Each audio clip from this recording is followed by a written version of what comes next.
Coming up on our newscast tonight, the nation's daily COVID-19 tally spiked to over 5,000. This comes while Omicron adds to concerns. France, Germany, and Japan are struggling with surging infections. President Moon Jae-in meets with the Secretary General of the Gulf Cooperation Council in Riyadh. South Korea is bolstering coordination in various areas, including resuming FTAs. South Korea's weather agency issues heavy snow alerts in most areas. The warning has been lifted in the capital region, more expected in the eastern and southern regions.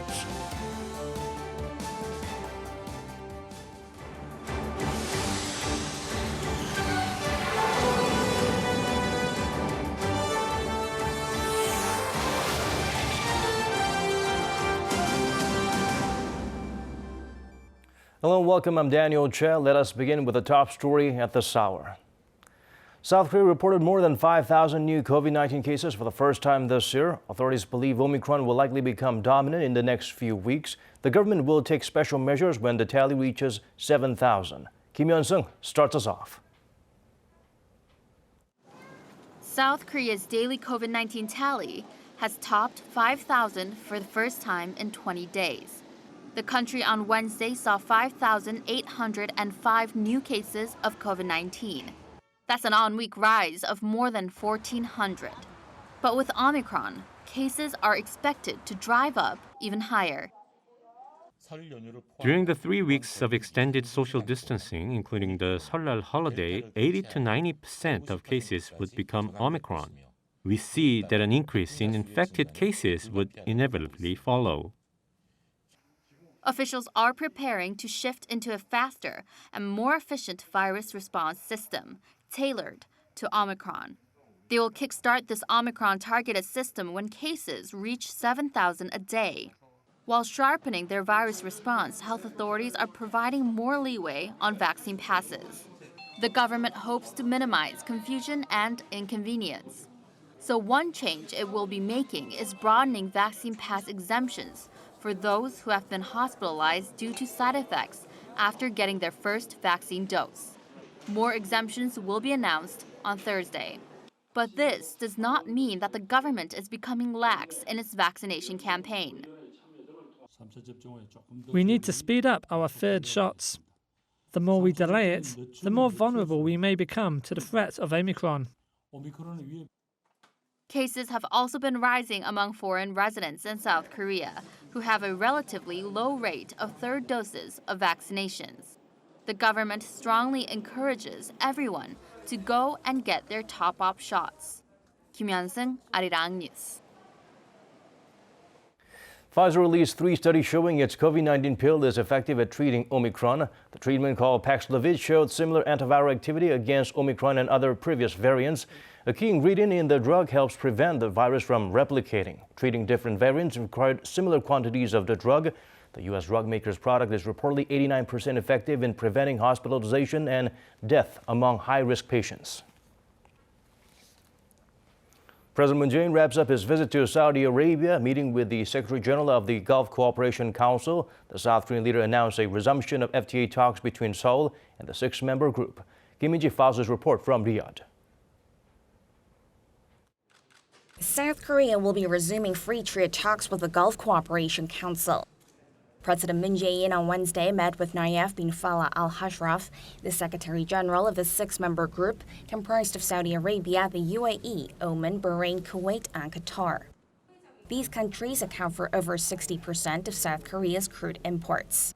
GCC와 한국의 협력은 이제 보건, 의료, 과학기술, 국방안보, ICT와 지재권 등 다양한 분야로 확대되고 있습니다. GCC와 한국 간 협력의 차원이 달라지고 있습니다. 우리는 충분한 잠재력을 가지고 있습니다. South Korea has been working together with the bloc to foster mutual and reciprocal partnerships, with bilateral trade of $46.6 billion in 2020. The two sides had agreed to push for a free trade deal in 2007, but related talks were stalled after the Council announced a suspension in 2010, not only with South Korea but also Japan and the European Union. President Moon also visited a construction site of the Riyadh Metro due to open this year.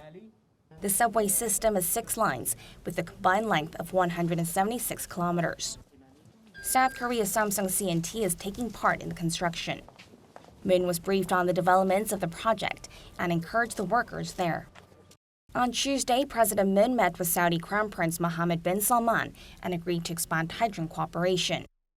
South Korea and Saudi Arabia signed 9 related MOUs, including one allowing Seoul to secure supplies of hydrogen and ammonia from Riyadh. South Korea will also help build hydrogen-related infrastructure in Saudi Arabia.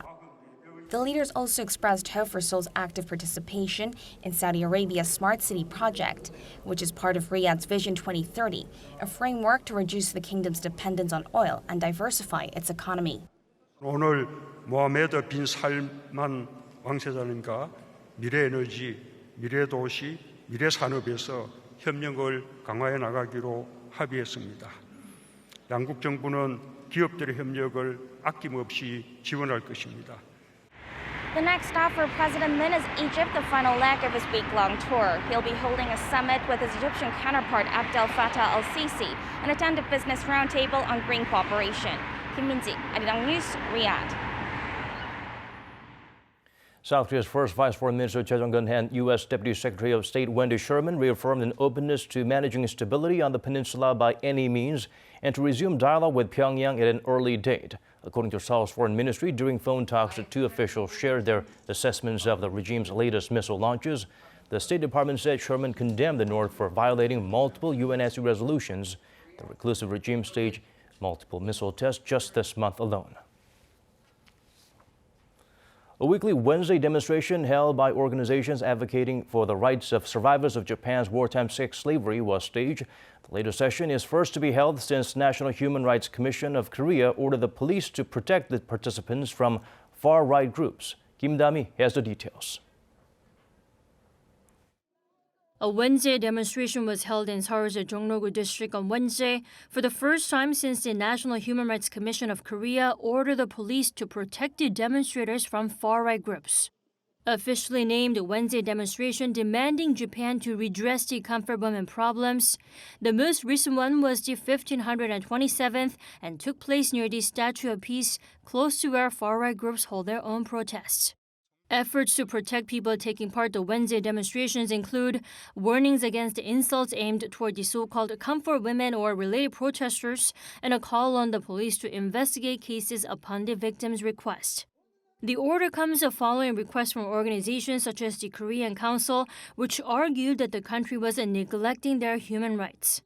The far-right organizations, which have claimed the demonstration sites as their own since May 2020, staged their own protest on Wednesday, just around 20 meters away from the Wednesday demonstration. The Wednesday demonstration is the longest-running peace protest in the world, taking place every Wednesday since 1992. Kim Da-mi, Arirang News. 4 presidential candidates laid out a common goal, establishing an independent government agency managing overseas Korean affairs. There have been several attempts in the past, but no substantial progress made. Lee Kyung-eun has the full story.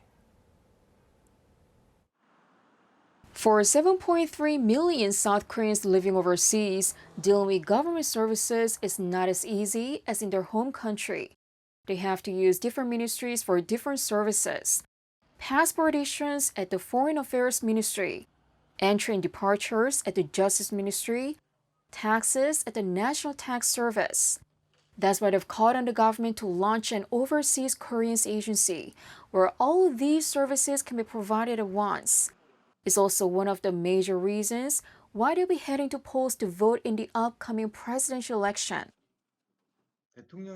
A lot of overseas Korean policies can change depending on who becomes the new president.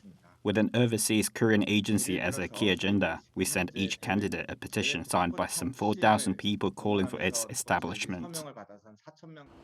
Many overseas Koreans believe that the current Overseas Koreans Foundation run by the Foreign Affairs Ministry falls short in its capacity and that a more independent organization is needed. The World Korean Community Leaders Convention has delivered multiple resolutions calling for that to the Blue House and the National Assembly. Those efforts did help initiate related discussions.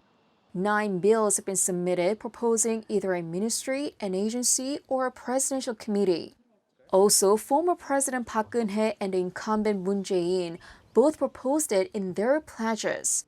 However, no progress has been made so far. Among bills on overseas Koreans, there was much attention on the need for establishing an agency. I ask your opinion on lack of progress and its need. I believe it is the time when there needs to be a control tower. With related bills having been submitted by both rival parties, I anticipate something could be achieved in the next administration. Their concerns seem to be reflected in the pledges made by candidates in this election. Democratic Party's Lee Jae-myung proposed an agency to provide comprehensive services. The People Power Party's Yoon Suk-yeol proposed merging the agency with the existing Overseas Koreans Foundation. Shim Sang-jung from the Justice Party also made a similar promise. And the People's Party's An Chol-soo vowed to launch a presidential committee first, then an agency.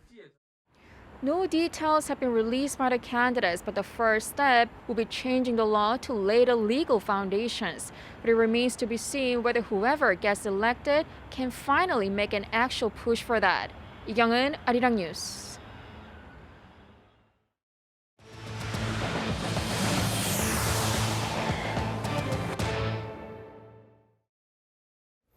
A record-breaking IPO coming up next week for LG Energy Solution, a company that makes EV batteries. Wednesday was the end of bidding for retail investors. The amount they deposited broke the all-time record. Min Suk-hyun helps us look beyond the figures. LG Energy Solution, the world's second-largest battery maker, wrapped up its two-day public subscription backed by overwhelming demand. Retail investors rushed to make last-minute bids for shares in one of this year's most anticipated initial public offerings. I came here to bid for shares after hearing that LG Energy Solution is going public. I'm really interested in stocks, and I'm willing to do more IPOs in the future as well. In the final hours, enthusiastic investors chipped in a record-breaking amount of deposits. And by 4 p.m. Wednesday, the company received $95.6 billion in deposits from 4.4 million retail investors. The figure is far higher than the previous record of $68 billion set by SKIE Technology in April last year. The company is now heading to make an initial public offering this month. Through its IPO, LG Energy Solution is expected to raise almost $11 billion in what will be the country's biggest ever IPO. It plans to sell a total of 42.5 million shares with an initial public offering price set at about $250 apiece. Upon listing, the company will be valued at around $59 billion. It will be the third biggest listed company on South Korea's main bourse Kospi after Samsung Electronics and SK Hynix. According to the company, most of the funds from the IPO will be used to expand its battery manufacturing facilities, both at home and abroad. The company plans to make its trading debut on the country's main bourse Kospi next Thursday. Min Suk-hyun, Arirang News. The government will be giving out subsidies to more people who buy electric cars this year. Around twice as much will be available, but the amounts will be somewhat smaller. Ji-young explains further. More drivers in South Korea who purchase electric cars this year will be able to get subsidies from the government.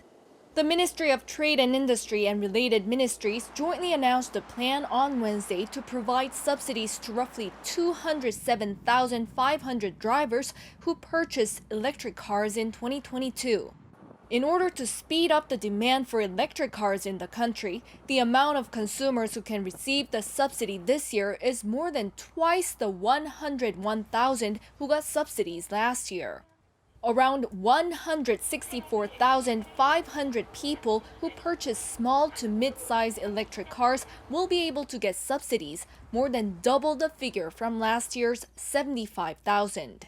The number of subsidized vans is doubling on year to 2,000, and the number of cargo trucks has increased to 41,000. However, the size of the subsidy will be reduced.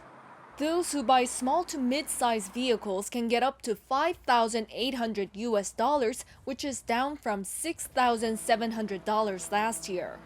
There is a $12,000 subsidy for small electric trucks and a $58,000 subsidy for large electric vans.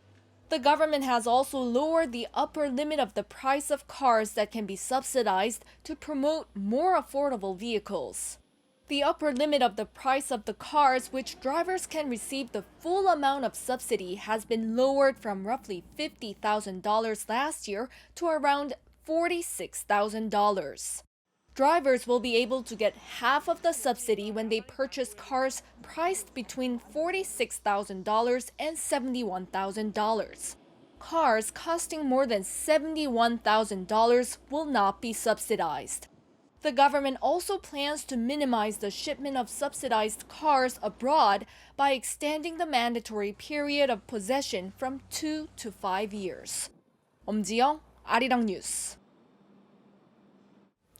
Samsung Electronics topped the global smartphone market last year, replacing Apple. Counterpoint Research reports the South Korean tech giant held almost 19% of the market share, followed by Apple at around 17%.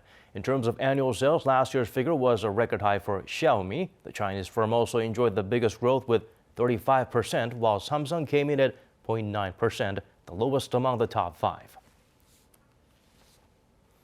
Seoul and the surrounding area was bombarded with snow, prompting the weather agency to issue heavy snow alerts in most areas. The warning is lifted in the capital region, but more is forecast in the country's eastern and southern regions. Choi Min-jung tells us more. People walking around carefully, bundled up in thick clothing, wearing hats and using umbrellas to keep themselves dry from the snow.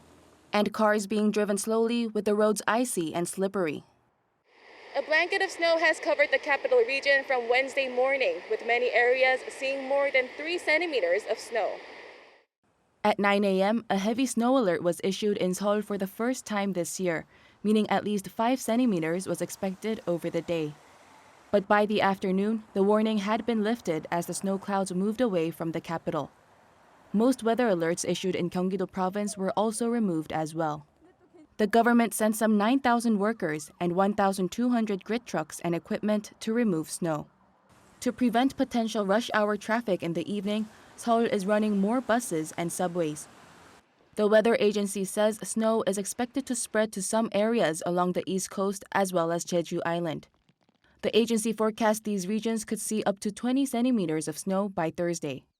Authorities have advised people to take public transport instead of private vehicles and be extra careful on their way to and from work due to the icy roads. Choi Min-jung, Arirang News.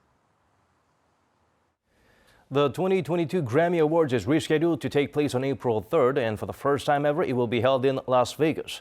The event was postponed due to a surge in the Omicron variant. This is the second straight year it's been postponed because of the pandemic. Last year's ceremony was also pushed back from January to March. It will be hosted by comedian Trevor Noah and broadcast live at the MGM Grand Garden Arena. BTS is nominated for Best Pop Duo Group Performance. Jean-Baptiste is competing in 11 categories. Regulars of the event, Justin Bieber, Billie Eilish, and Olivia Rodrigo, have also earned multiple nominations. Starting this year, Seoul is giving vouchers to new parents in the city to help with the financial costs of starting families. The vouchers will be worth 2 million Korean won, or about $1,700. The policy applies to all babies born this year whose parents have registered them as residents of the capital. To sign up, go to the website you see on the screen or visit your local community service center. The vouchers can be used like cash at any business except entertainment and leisure venues like bars and singing rooms.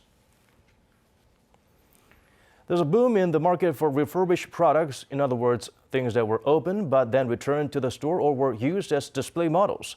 The trend happened partly because growing online shopping led to more items being sent back than ever before. Yoon-jin zooms in on this phenomenon. This is a furniture store in Paju, a city in Gyeonggi province. At first glance, everything looks new but on sale at almost half their original prices. This so-called refurbished retail store collects products that have been returned or used as display items.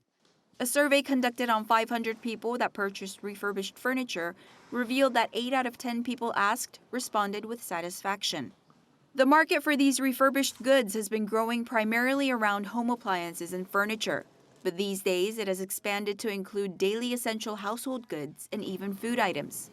The reason such items are available is because COVID-19 has led to a shift in consumption trends to non-face-to-face shopping, which consequently has led to more returns and inventory at logistics centers being quickly moved on to the refurbished items market.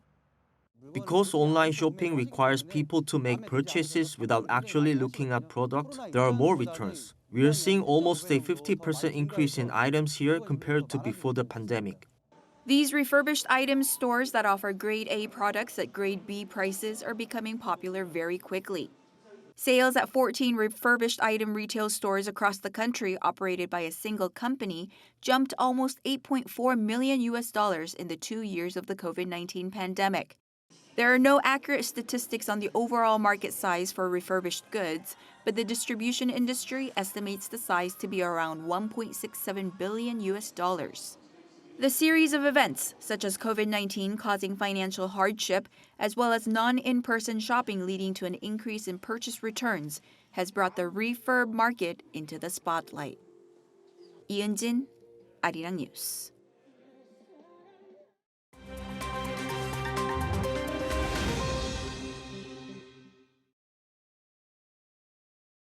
Let's take a look at what's going on in the world now. The government of Tonga has confirmed 3 fatalities in its first official update since the volcanic eruption and tsunami which rippled across the Pacific on Saturday. The statement issued on Tuesday said that 2 Tongan nationals and 1 British national died during the catastrophe. It also said the evacuation of some outlying islands had begun following widespread damage, including the destruction of an entire village on Mangu Island. Communication lines between Tonga and the rest of the world are still down and are likely to take over 3 weeks to repair. Meanwhile, New Zealand's military is sending fresh water and other essential supplies, but said that ash covering Tonga's main runway will cause delays. Microsoft announced Tuesday that it's set to acquire Call of Duty maker Activision Blizzard for $68.7 billion, the largest deal in the sector. Microsoft's offer of $95 per share is actually 45% higher than the value when markets closed on Friday. The deal would also make Microsoft the 3rd largest gaming company by revenue. I think that from Microsoft's perspective, they're getting a bargain because they're going to really vastly expand their library. According to a report released Tuesday by Amazon, a Brazilian environmental NGO, the area of rainforest destroyed in the Amazon last year reached 1,362 square kilometers. That's 17 times the size of Seoul. The area lost in 2021 is nearly 30% more than in 2020 and the largest since 2012. On its website, the NGO warned that the destruction is causing serious consequences, including loss of biodiversity, threats to the survival of indigenous people, and is worsening global warming.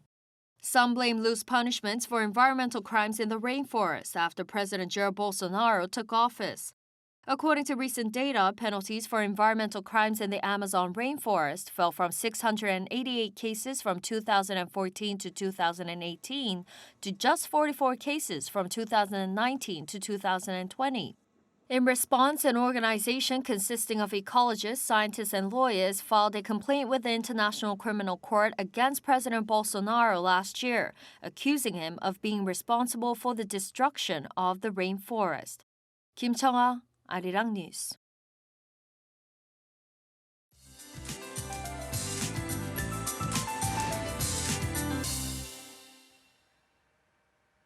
Expect snowfall to continue for the remainder of the night. For the Seoul metropolitan area, most of the snow has tapered off and heavy snow advisories are lifted. However, parts of the East Coast are under preliminary heavy snow alerts, so for those in the area, please be aware. Up to 7 centimeters of snowfall are forecast to pile up in central regions, with up to 20 centimeters expected for coastal areas of Gangwon-do province.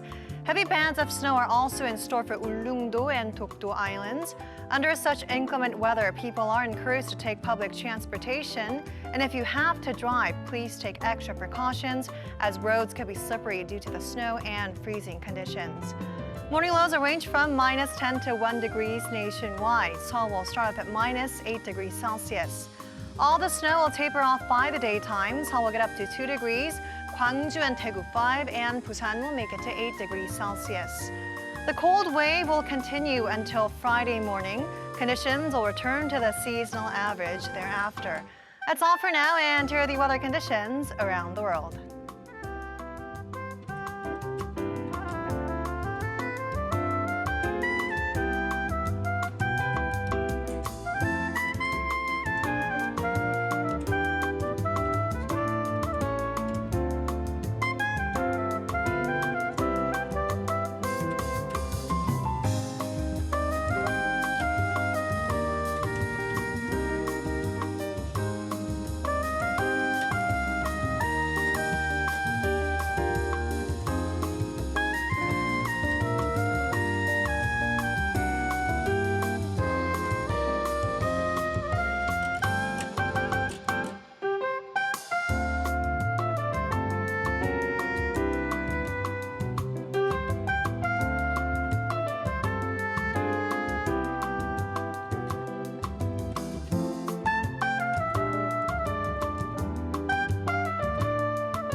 And that's all from us. As always, thank you for watching.